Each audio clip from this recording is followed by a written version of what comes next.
Hello student, welcome to this channel. Hi, I am Advocate NB as a criminal lawyer. আজকে এই short ভিডিওর মধ্যে বলবো what is contract ল। সহজ কথায় কন্ট্রাক্ট ল হলো এমন কিছু নিয়ম যা দুটো পক্ষের মধ্যে হওয়ার প্রমিস বা প্রতিশ্রুতিকে আইনি স্বীকৃতি দেয়। ইন্ডিয়ান কন্ট্রাক্ট অ্যাক্ট 1872 অনুযায়ী an agreement enforceable by law is a contract. অর্থাৎ শুধু মুখে কথা দিলেই হয় না, সেই কথার পেছনে যদি আইনের জোর থাকে তবেই সেটা কন্ট্রাক্ট। একটা ভ্যালিড কন্ট্রাক্ট হতে গেলে তিনটে জিনিস এর মধ্যে মাস্ট। ফার্স্ট হচ্ছে offer and acceptance, that means একজন প্রস্তাব দেবে, অন্যজন রাজি হবে।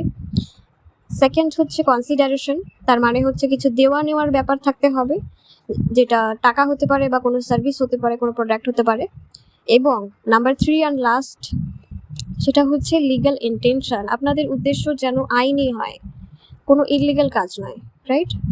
আরও লিগ্যাল নলেজ পেতে চ্যানেলটাকে সাবস্ক্রাইব করো, বেল আইকনটাকে হিট করতে পারো।